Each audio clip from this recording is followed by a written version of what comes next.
What's up, YouTube? Working on the old 85 K5 LS harness, the swap harness here. I pretty much got wires added for different things. I've had to set it out on the engine like I'd seen in the other video. I got pretty much everything where to go. I still got some conduit to remove and clean up yet, and then start wrapping the entire harness in test tape. Pretty much these wires here go to the transmission sensor. This is like the range sensor. This is the trans feed. I think if I hook this up to a positive keyed ignition source and I put it in reverse, I should have a backup. This should become hot when I put it in backup or put it in reverse. And this is the park neutral feed. So I think when it's in park or neutral, this will be hot too, so I don't know. This is, I believe, the park neutral safety auto, something like that, and then this is the starter coil feed. So I think that disables your starter when you're, I think these wires might go together, but I think this disables your starter when it's not in park or neutral. That might be a ground. I think this probably is a ground, I would guess. This grounds out when it's in park or neutral, which you could actually wire into a starter relay if you really wanted to keep the starter, if you wanted to keep the park neutral safety in the transmission, if you're using this in something other than a 85K5 that has a GM column that has a automatic lock, so you can't turn the key past key on. You can't turn it in start mode with it in gear. It has to be either in park or neutral for it will release and let that work. It's a mechanical mechanism, I do believe. I got everything off this block. I just went ahead and depinned these, as you guys can see. So yeah, then I got everything ran up here, everything ran over here. This is the fuse block I'm using. This is a, guys own like a Polaris Ranger. Some of the sportsmen use these. These are very common Polaris fuse block. It's just a little fuse block and a nice lid. I got a nice mounting plate I'll use for it. Pull that lid off.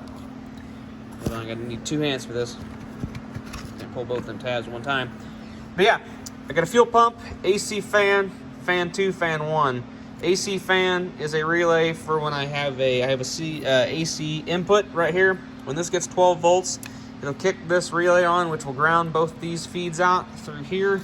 These are the 3 wires I still got to hook up. I need a diode because I don't want this to feed back to fan 2. So I want fan 2 to kick on separately, if that makes sense. And I probably should diode these back to the PCM, but that's a ground circuit, so it should be fine. I don't know, I've never really done much research of that, but I think that's safe to run ground back to the PCM. I don't know. We'll see. If we burn the PCM up, we know that's not a good thing. But yeah, so yeah, here's pretty much how I got it wired. PCM and coil are wired to this 15 amp fuse. The MAF trans and O2s are on this 15 amp fuse. Injector evens on the 7.5 fuse and injector odds on the 7.5 fuse. I think that should be enough. I'm not 100% sure if I burn them, I'll bump them up to 10 amp, but that should be good. Like I said, fan 1 and 2 fuses here. Then this is my main PCM battery fuse, 15 amp. Should be good enough, I think, for the PCM. There's 2 battery connections, I believe, and then 2 ignition connections. And then I am going to have to put a external waterproof relay, big, heavy, like a 40 amp, 30-40 amp relay for the keyed ignition source for this. So that's out here. I have, this is battery, I think. Yeah, keyed relay. These all have to be on the keyed relay. So I'll end up building a keyed relay here shortly. It'll just come off and set next to this.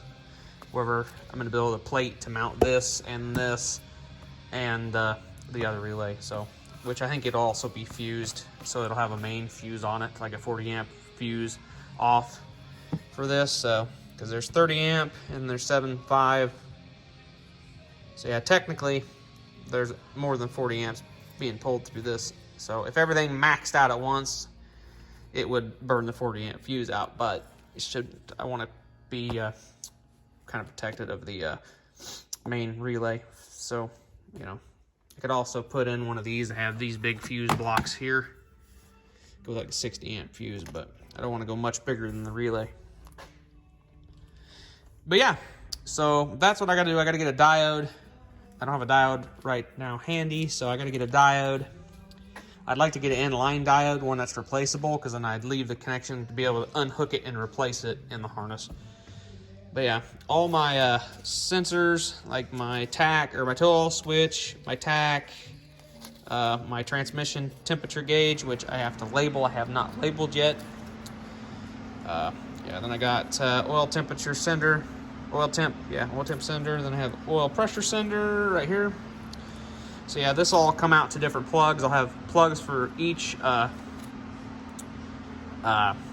sender, or each gauge will have its own plug, and then power and ground will have their own plug. I do have a ground ran up. This runs down and grounds to the main ground harness, and then this will ground up at the, like, I'll probably ground it off the fender or the firewall also, just to kind of get another body ground. It's not real heavy, it's like 14 gauge. But yeah, this runs all the way down the harness into the main ground circuit, but I also used it to ground out my relays and all my fuse block. But then I'll have a ground on the body for an additional ground, being I had extra wire, so I was like, why not?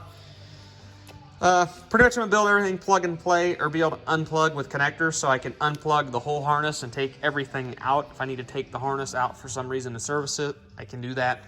I want to be able to do that. So yeah, like I said, I got to figure out these wires yet, and then I will worry about that in a bit.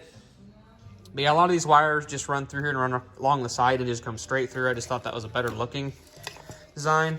I don't know, because this computer I want to be setting this way, but I hate how that looks. It all depends on how it sets in the truck too. That's a big factor. So yeah, it might end up setting like this on its side, I don't know. And then this might come around and bolt like this, maybe. I don't know. We'll figure something out when we get to that point. It may end up setting like that, I don't know. Because it does kind of like to set like that, so. Then this might come around. Maybe I can put a curve in this and then mount it like that. Who knows? Maybe we'll mount something like that. Something like that, maybe. I don't know. We'll figure that out, like I said, when I get to that point. Like all this, a lot of this wires. Let me get this unraveled. A lot of extra. These are all the pieces I cut off when I soldered everything together. So yeah, just random pieces. With this here. So yeah, that's pretty much what I did. And yeah, it'll be a nice little cover up fuse block. Didn't cost me anything. I stole it out of our, I didn't really steal it. Just using it out of our old harness selection we got. Just snagged it off them. These are either got a major malfunction in them, like major mice damage, or been hot and burn up, or a shield of wire was destroyed and somebody wanted it replaced. So yeah, that's pretty much what these are for. There's two harnesses here. There's Ranger 900 harness, and there is a Sportsman 550 harness, like that 550 right there, which I used to do all the pinning. I used one block, and then yeah, pretty much that. So yeah, that's what it's looking like so far. Still got to sandblast that housing. I did a little work on the engine. I got the cam in and timing chain in it. So the BTR Stage 2 truck cam is in it. Double roller summer racing timing chain is on. Just got to get, I got head bolts, I got to get head gaskets, then I can put the lifters in, put the head on, put the two heads on, and then I'm going to get all oil pump and do all that stuff and just slowly get this motor back together. So hopefully I'd like to get this harness wired up enough to be able to fire it on the engine stand. I'll build some supports, and then I'm thinking about getting a little radiator. Off of eBay, you get like a little Honda Del Sol radiator with a fan on it for like 65 bucks. Get a couple flex radiator hoses, build me a little bracket to hold it, put all the accessories on, water pump, all that stuff, and then fire it and run it, and let everything get hot and circulate and all that jazz. Let it get warm, let it run. Make sure the head gaskets are not going to leak or anything, and then kind of tune the idle on it a little bit, and make sure I can get it to idle, because I'd like to be able to put it right in the truck and have it start up at idle. So that'll be fun. I'll just bring the laptop in here, plug into the wire temporary OBD2 port into the harness, and then plug into it with HP tuners and play with this PCM here. So this is the PCM out of the truck. So it goes to this harness, but this is a 4.8 PCM. That's a 5.3. That 5.3 ran really good off this 4.8 PCM. So I'm not going to do a lot of adjustments there. Just enough to get it to idle, and then maybe someday I'll get it and actually have it put on a dyno and tune, because that's about the best way you can do that and get it right. So anyways, that's what I'm doing. That's what I got done. So this video is getting kind of long here, so I'm gonna go ahead and cut it off. But yeah, this is what I got done for today. So we'll catch you guys in the next video. Peace.